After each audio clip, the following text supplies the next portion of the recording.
Hello friends, good morning everybody. Welcome to our YouTube channel, and if I am audible and visible, just give me a confirmation in the comment box. Good morning everybody. हाँ जी, एक बार बस confirmation दे दीजिए and then we will start our session. हाँ जी, thank you so much. Now today is a very interesting article that we have in our science section, right? And it is very important part as well, right? Generally when we study environment, so this particular science section is related to a concept of environment.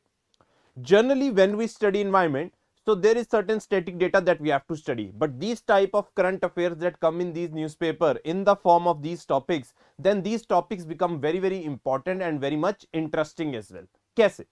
Now this article is about what is Humboldt enigma and what does it mean for India. Now here the enigma that they are trying to explain, first of all we need to understand the context. The context over here is biodiversity, very important. Context क्या है? Biodiversity, right?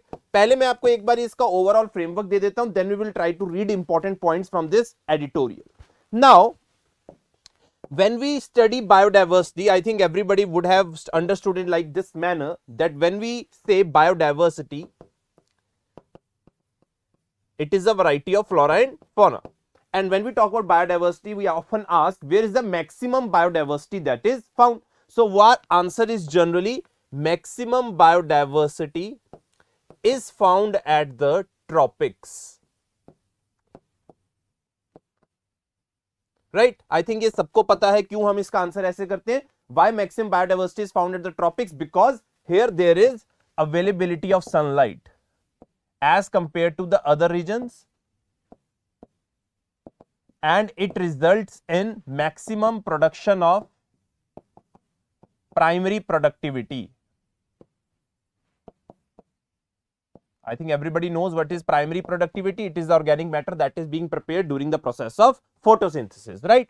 So maximum production of primary productivity. ये सब basic चीजें हमें पता है that when we talk about biodiversity, it is found where maximum it is at the tropics. Why? Because there is availability of sunlight. Why? Because of the tilt of the earth, and as a result there is maximum production of this primary productivity that will help other species to sustain at this level. As a result, most number of diversity you can find in the region which is known by the name of tropical region. But generally when we study these topics, apart from this, there is one area apart from the tropics where there is greater biodiversity. Now very important point, there is one area that is apart for tropics. Generally we will see कि हम बात करते हैं कि beyond the tropics, as we will move towards the polar areas, biodiversity will decrease. But there is one area, there is one particular physical formation that is there, that away from tropics, where we see that biodiversity increases. And what is that area? That areas are the mountains. वो area कौन से हैं? Mountains हैं. और हमने देखने को मिला है कि जहां पे ज्यादा माउंटेन्स हैं वहां पे बायोडाइवर्सिटी ज्यादा है. And this is nothing but the Humboldt enigma. इसी को हम क्या कहते हैं? Humboldt enigma. Very important point that we have to remember and make sure that we are putting it in our notes where we are reading the topic of environment and in specific biodiversity. So biodiversity is maximum at the tropics, and it is because of availability of sunlight. There is maximum production of primary productivity. But apart from the tropics, there is one area where there is higher biodiversity, and that area is known as the mountains. And there is a quite complex relationship that is there between biodiversity and the mountains. I will take you and give you one example in the case of India. Let's say we are talking about the Himalayan region. I think those who have studied the Himalayan region, they would be able to understand that there we discuss that biodiversity changes with altitude. Very important. भाई जैसे जैसे elevation change होता है, as soon as the altitude changes, biodiversity changes. How? As we can see at the lower elevations of Himalayas, what we are witnessing? We are witnessing, let's say, tropical rain forest. And as we move above a certain elevation, when we reach a certain tree line, beyond that tree line we would be finding the alpine vegetation, I think everybody is aware of that, right? एक जगह तक tropical rain forest है, उसके बाद there is no let's say enough rainfall that can support the formation of trees. As a result we have formation of higher grasslands that are known by the name of alpine vegetation, and there would be a certain snow line beyond which there cannot be growth of grasslands. There has to be growth of what we call it as the tundra vegetation, and there the biodiversity will be precisely in the range of tundra vegetation where there is the growth of lichens and mosses. So generally what we say when we say that in case of India as well, when we talk about mountain areas, let's say in the case of Himalayas as well, biodiversity varies with elevation. This is the point that we have to understand. पहली चीज. दूसरी चीज, here they have tried to give two examples. One is the mountain range in the Andes Chimborazo, and second one they are talking about Shola mountains in the Western Ghats. There we witness a lot of biodiversity with these three particular features that are quite visible if we talk about different level of elevation in the Himalayan region.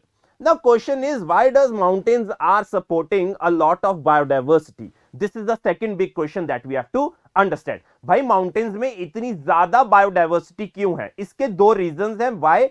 Because mountains undergo two types of different process. So the second question is, why mountains showcase biodiversity? Now they have tried to come up with a very specific answer for this. One of the answer for this question is, the reason is, I think everybody is aware that there is certain uplifting that is happening in case of mountains. Now let's say if there is new upliftment that is being happening, as a result, let's say elevation of the mountain is increasing. So as a result, new species are being created, new habitat is being created, and that new habitat would be able to provide a habitat to another new species. So as a result, this is the first process, that is the process of upliftment, which is helping other species or the new species to come and inhabit this area. These new species or areas or the habitats that is being created due to upliftment is known as the cradles. Very important. This could be a direct UPSC prelims question that could be asked in the examination. भाई ऐसे process को क्या बोलते हैं? Upliftment. और ऐसे जो नए हैबिटेट बनते हैं उनको हम क्या कहते हैं? क्रेडल्स कहते हैं. Second thing, now there are certain areas as well in the Himalayan region that has over the period of time become stabilized a lot. They are lot of, we can say, stability that they provide to a certain mountain region. As a result, species over there have been there for such a long period of time. As a result, they have become stable over the period of time and they are able to support a lot of diversity in that area. So there are two processes. One is the upliftment. Second one is the stability that has been there in the Himalayan ecosystem or in the mountain ecosystem. That is, they are able to provide a stable space where the species have been able to live in such a long period over a period of time. That spaces where they have become stable are known as the museums. उनको हम क्या कहते हैं? Museums. So these are the two processes and these are the two habitats that are there within the mountain range that we have to understand, that contributes to a lot of biodiversity, and these are cradles and museums. So this is the point that we have to understand, and it is very, very imperative that we note down in our notes, because these type of questions you will witness in your prelims examination. So as a result, one of the factor that we have understood is that elevation plays a very, very important role in biodiversity when we talk about the mountain ecosystem. Third important point that we have to understand is geology also plays a very important role. कैसे? अगर आप किसी mountain में देखेंगे, if it is made up of heterogeneous material, then there you would be able to find higher biodiversity. This is another point that you have to understand, that heterogeneity of the mountain promotes biodiversity. These are certain figures and facts that we have to remember from this particular editorial. So if I have to sum up this editorial, there are three important things. First important thing is biodiversity is maximum at the tropics, but beyond the tropics there is a region called the mountain where we witness a lot of biodiversity, and that is Humboldt Enigma. What are the reasons for that? There is two basic reasons. एक तो upliftment है, दूसरा क्या है अगर हम देखें stability, जिसकी वजह से दो तरह की habitat create हो रही हैं, cradles and museum that is able to support a lot of biodiversity. If we talk about the case of India, you must be noticing that अगर हम ऐसी बात करते कि इंडिया में सबसे ज्यादा बायोडाइवर्सिटी कहां होनी चाहिए, तो फिर वो मध्य प्रदेश वाले रीजन में होनी चाहिए थी. Rather we find extreme biodiversity और the biodiversity hotspots in the area of western Ghats और in the case of eastern Himalayas. Why? Because those are the mountain systems. So as a result, that is the major factor, not only in the case of India, but they have here experimented over the range of Andes mountains as well, where they have been able to witness the same kind of pattern that they have been able to witness in India as well. Plus, the heterogeneity plays a very, very important role in determining the biodiversity. I hope this article is clear to you guys. It is one of the most important articles that you cannot miss, where they have tried to tell us the difference among all these things, and this is the line you can see. The more heterogeneous the geological composition of mountains, the more biodiverse they are. So these points cannot be missed. This is your current affair. You have to put it in your notes when you're reading the topic of biodiversity. I hope this article is clear to everybody. Hanji, give me a confirmation. Okay, now the second article that I'm going to discuss is that is related to growth mania can be injurious to society. Now all the articles that have come in today's newspaper, when we talk about growth mania can be injurious to society, when we talk about populism does not help public health, when we talk about early nutrition impacts cognitive development, somehow they are focusing on the inequality part which is there in the society. Very, very important. एक growth के बारे में बात करिए जिसकी वजह से बोल रहे हैं वो इंजूरियस है सोसाइटी को.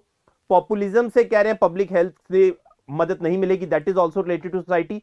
And the third thing is early nutrition impacts cognitive development, that is somehow a certain case and a certain say in the societal aspect as well. Now what is this whole issue? Let's try to discuss.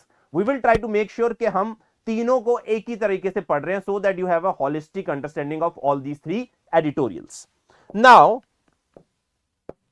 first of all, what is being discussed is related to growth numbers. I think we have discussed this article earlier as well, as it had come in detail. Now when we talk about growth, we are just ना India में अगर हम बात करते हैं, we are just so much what we can say affected by the growth numbers that what we say is कि यार India आने वाले टाइम में $5 ट्रिलियन इकोनॉमी बनने वाला है. I think everybody is aware of this. India would achieve the status of $5 trillion economy. But question over here comes when we see the world as well, and in the case of India as well, whether this growth would lead to equality or it will create inequality in the society. So this is the big question that is being asked. क्या इससे equality आएगी या क्या इससे inequality आएगी? Now when we see the growth parameters and when we see the various world inequality reports, India stands far away behind the quality numbers.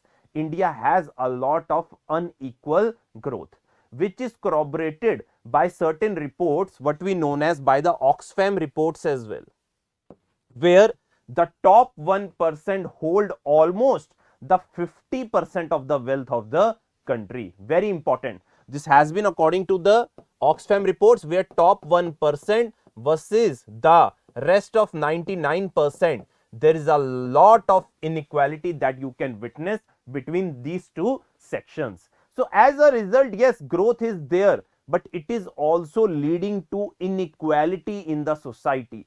Inequality not in terms of this particular aspect के जहां पे हम growth की बात कर रहे हैं. इसके अलावा there are a lot of parameters where we see a lot of differences as well, like in the case of inequality in the case of health, inequality in the case of education, inequality in the case of standard of living. Now let me pick up one important aspect. Let's try to say we discuss education part. Now one of the point we have to understand is that there is a lot of inequality. We are focusing how there has been inequality in the case of education.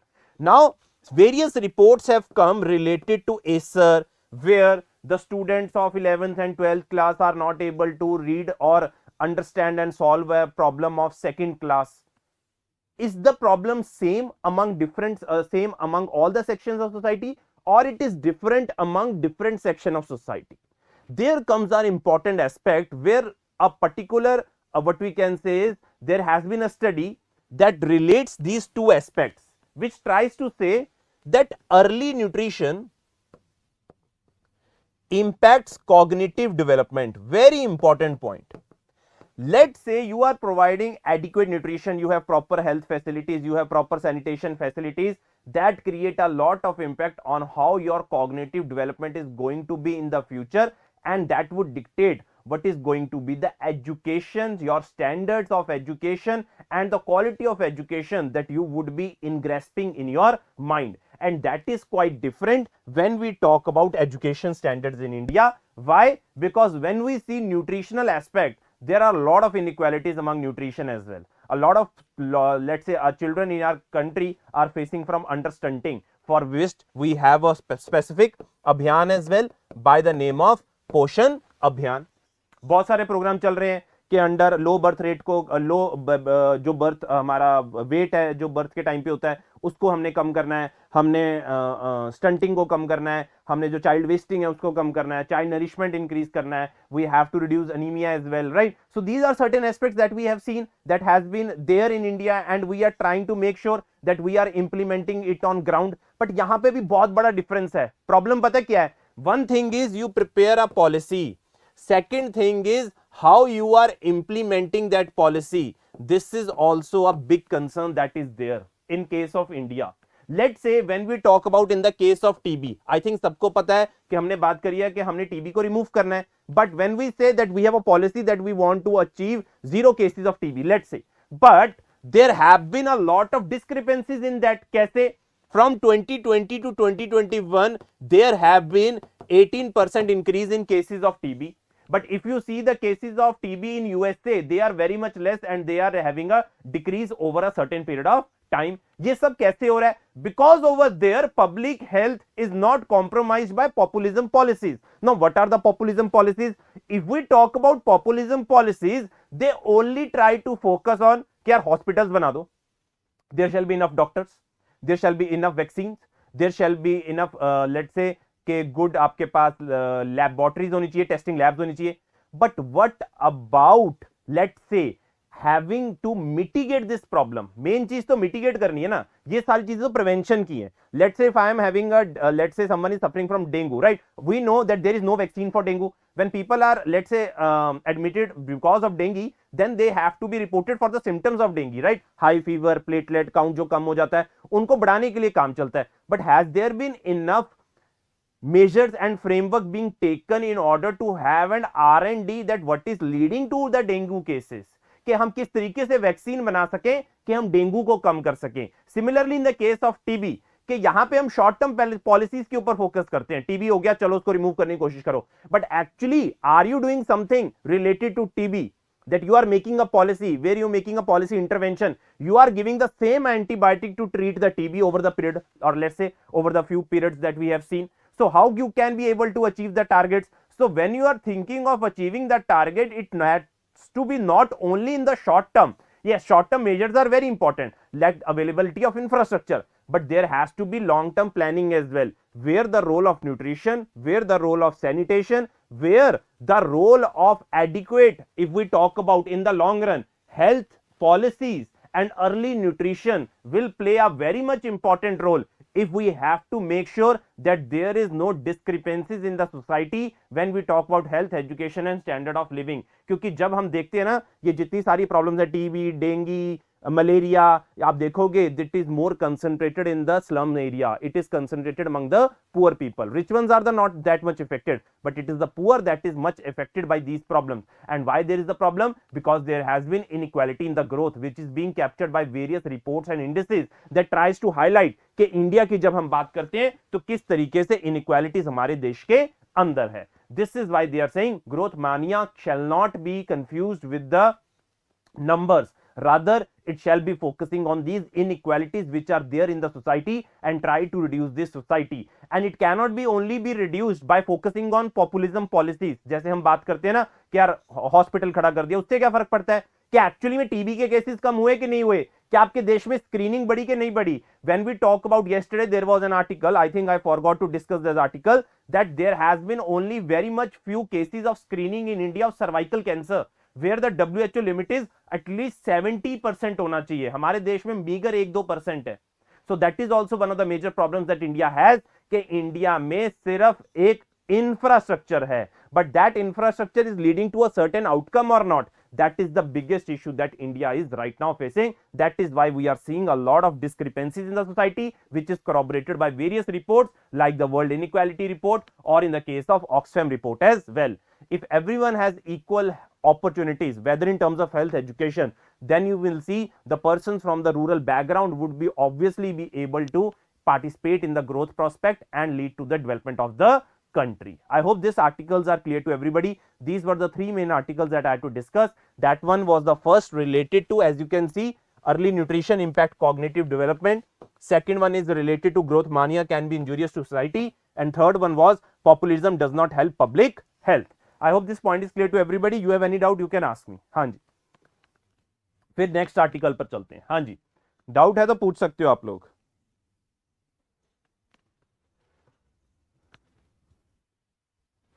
Yes, very good, Fakiresh. Reducing the inequality is one of the most important point for sustainable development goal. Excellent. ये चीज पता होनी चाहिए भाई. reduce inequality करना हमारा एक sustainable development goal भी है, उसके लिए गवर्नमेंट कोशिश कर रही है. But whether those particular things that are being done by the government and the actual results, are they matching each other, or there is a lot of disparity? That is the main problem. Problem क्या है कि बहुत सारी disparity है, and that needs to be resolved before we move towards some another aspects. Okay guys, now moving to the next part, pros and cons of simultaneous elections. I think we have discussed this editorials and this topic a lot in detail. Today I will try to give a little bit quick revision of this topic, right? Let's try to first understand the gist. During the first four general elections, 1952, 57, 62, 67, the elections to Lok Sabha and state legislative assemblies were held simultaneously. So there could be a question in the examination that they could ask about one nation, one election has been there in India. Yes, it was there in India starting from the first general election. It is estimated that the cost of holding general elections to Lok Sabha is around 4,000 crore for the central government. Each state assembly election would also cost considerable amount of money according to the size of the state. Conducting the election simultaneously would result in national issues overshadowing regional and state specific issues. National political parties would have significant advantage over regional parties on account of this mechanism. So here they are trying to discuss certain pros and cons of one nation, one election. Let's try to revise it so that you guys have a better understanding of this topic. Now, when we talk about one nation, one election, I think pros सबको पता ही है, right?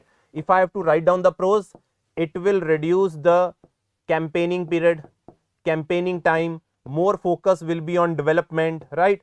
Not every year there would be enforcement of model code of conduct. As a result, new projects cannot be announced. It will save a lot of time as well. It will save a lot of cost as well, right? So these are certain points that you can say will go in the pros of the process. But when we have to consider the cons, then it might goes against parliamentary democracy. Now I think everybody knows that parliamentary democracy mein executive is responsible to the legislature. Let's assume in 2024 elections are held, general elections are held to Lok Sabha and state legislative assemblies simultaneously. Now after a particular gap of 2 years, let's say in 2026 there is one state where executive has lost the confidence of the legislature, so that government has to be brought down. अगर तो आप उसको नीचे नहीं गिराते हो, क्योंकि आपको अगर आप नीचे गिराओगे आपको नए इलेक्शन करवाने पड़ेंगे. अगर आप नई इलेक्शन नहीं करवाते हो, then how will government will be running on? Then you would have to bring in the president rule. That is against the democratic government. And if you say that executive cannot fall, that is against the concept of parliamentary democracy. So these are certain concerns that are there in context of one nation, one election, that there could be a time period because of the parliamentary democracy when executive doesn't have the majority of the legislature or the confidence of the legislature. Another aspect that you have to understand is when we talk about the cons of one nation, one election, there would be similar cost. Cost कम नहीं हो जाएगी, cost उतनी ही होगी. आपको और security force बुलानी पड़ेगी elections को conduct करवाने के लिए. So there would be logistical nightmare as well. You have to bring in a lot of machines as well, right? Machines बहुत ज्यादा आपको infrastructure, logistics, that will create a lot of problem. another aspect that you have to understand in this context is when elections are being held, let's say simultaneously, then the main issue that will get highlighted as compared to the regional issues will be the national issue. National issue के मुद्दे ज्यादा आ जाएंगे और लोग क्या करेंगे, national issue के मुद्दों के बेसिस पे ही स्टेट में वोट करेंगे, and that will create a lot of overshadowing of national parties over the regional parties, because everyone would be focusing more on what they would be focusing कि यार हमें national issues को ही use करके regional states में भी वैसे ही voting कर रही है, but that shall not be the scenario. There shall be a certain difference among the national and the state governments. So there could be a third thing, that national issues could overshadow state issues, right? So these are certain problems that are there when we talk about one nation, one election, and it is very impractical and unfeasible that when we have to go through this process in India. Fourth, another thing that you can understand over here is when you will bring such a thing, you would have to bring in a lot of constitutional amendments as well. This is also one of the problematic areas that we can have, that there would be a lot of constitutional amendments that would be taking place. So there is a, if we talk about in a nutshell, when we weigh the pros and cons, then cons outweigh the pros in case of one nation one election. Discussion क्यों हो रही है, क्योंकि high level committee बनी है, किन के अंदर बनी है, रामनाथ कोविंद जो हमारे फॉर्मर प्रेसिडेंट थे, to study the feasibility of one nation one election. I hope this point is clear to everybody. ठीक है, पेपर में क्वेश्चन आ सकता है, ये प्रीलिम्स में भी आ सकता है, तो आपको पता होना चाहिए. हाँ जी, ये सारी वर्ल्ड की न्यूज है. Maldives main opposition party mills impeachment against President Mizu. So you know the situation in Maldives is not good and we never know what might happen in the future, right? Fierce battles in Gaza after Jordan attack kills 3 US troops. I think everybody know that the war is not going to stop anytime soon when we talk about Israel and Gaza. But yes, there have been certain things that have been started by Israel, Egypt, USA, France in order to bring a resolve to this whole issue, right? They had a meeting recently and they are trying to see कि किस तरीके से इधर यहाँ पे कुछ time के लिए ceasefire किया जा सकता है. I think they are looking for 2 months of ceasefire, but on a condition that there would be release of 100 hostages from the Hamas that were let's say kidnapped that were taken abducted on 7th of October. Okay, now these are all the world affair news, right? ASEAN cautiously hopes for progress on Myanmar. We had discussed this yesterday, right? और कुछ यहाँ पे important नहीं है. अच्छा, ये चीज बड़ी इंपॉर्टेंट है. अभी फाइनेंस मिनिस्ट्री का before interim budget they have said that Indian economy is expected to grow at 7% in 2024-2025. That growth could outpace 7% by 2030 and it can go beyond 7% as well, and the economy will hit $5 trillion in 3 years, making India the third largest in the world. जब interim budget आएगा कल हमें पता चल जाएगा. Okay, I don't think there is that much important, and yes, we are done with the today's analysis. I hope you liked the analysis, you were able to understand this, right? अगर हम वो 3 articles देखें जो हमने editorial page पे आए थे, that were more focus on the inequalities that are there in the society part, so you can add it in your GS1 notes, right, where you have understood the topic of society. Please make sure कि वहां पे आप उसको add on कर रहे हो. जहां पे आपने पॉलिटी पढ़ी है, इलेक्शंस पढ़े हैं, इलेक्शन कमीशन पढ़ा है, वहां पे ऐड करो pros and cons of one nation one election. And where you have studied the concept of biodiversity, there you add on humble dot enigma, because that is the exception that mountains have the greater biodiversity as compared to the tropics. I hope this point is clear to everybody, and you have any doubt you ask me, otherwise I will take a leave and we will end the session. हाँ जी,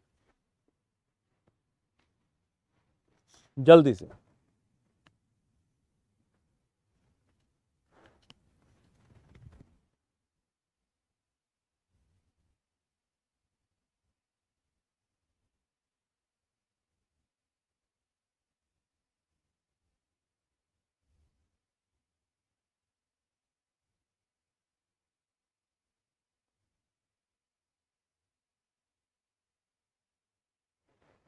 नफीला जी, आपका मुझे check करना पड़ेगा जो आप standards की बात कर रहे हो, है ना. I am not fully aware of the question. Second question एक लड़के का है, that is related to student का है कि diplomatically fail. Diplomatically we can not say we are failing, but there are certain challenges. You can never use the word failure when you are talking about UPSC. It is all about the challenges right now we have. We have a hostile neighborhood, yes we know, we have to counter that hostile neighborhood and those are the challenges. Myanmar से दिक्कत है तो FMR को खत्म करो, fencing करो. श्रीलंका में problem है तो श्रीलंका को हेल्प करिए हमने क्रेडिट डिफॉल्ट स्वैप करके, जब उनके लोन का चक्कर पड़ा अभी. If we talk about Maldives, we have to bring in a high level meeting so that we are able to resolve the dispute. When we talk about Afghanistan, we have to tackle it through backdoor diplomacy. We cannot do the front door diplomacy.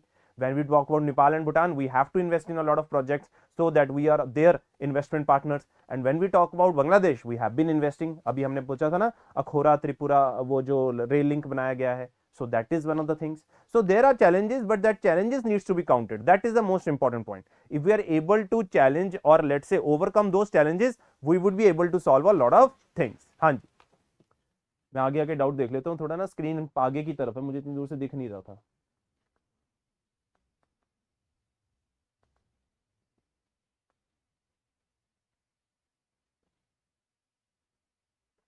Okay.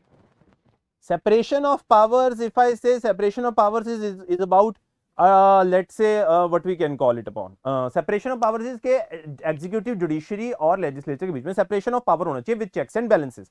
If let's say executive has the role to execute, legislative has the role to legislate. If let's say legislature brought in a national judicial appointment commission that was related to the appointment of the judges.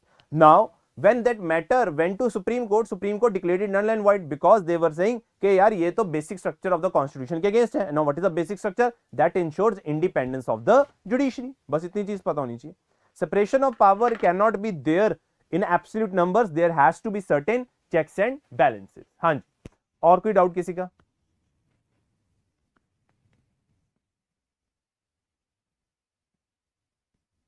हाँ, fully तो हम नहीं कह सकते.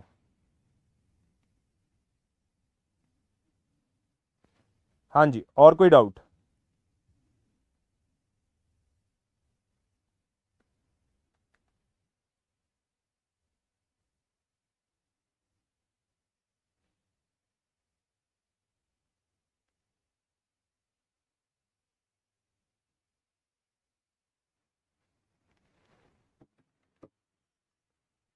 Sir, aren't we falling diplomatically? I think I have answered that question. What about our wolf warrior? यार wolf warrior होती है जहां पे कुछ भी हो जाए हम छोड़ेंगे नहीं, कंपेल करके करेंगे सब कुछ. No matter what, we will be able to solve the problem. China वगैरह यूज करता है ये, है ना? SOB, sir, China is investing hugely. We do not have that much money. What is the solution? देखो प्रतीक कुमार आर्य, yes, China is investing a lot. So solution that we have in case of China is कि यार हम अपने और channels के through जा सकते हैं. We have to undertake कि हमें थोड़ी बहुत इन्वेस्टमेंट करनी पड़ेगी. We have to undertake investment plus we have to use our soft power, cultural power in order to make sure that we are interacting with these people. Nepal के साथ, भूटान के साथ, whether it is related to supplying of vaccines, that is a part of कि किस तरीके से हम अपना बेटर कर सकते हैं रिलेशनशिप को, right? Okay guys, that's it for today. We will meet each other tomorrow, and I liked a lot that you guys asked a lot of questions, right? It has come after so many days. A lot of students have asked the questions and I like this a lot. Be more interactive so that you are able to have a better understanding. Thank you so much. See each other tomorrow, same time 9 a.m. Till then, take care.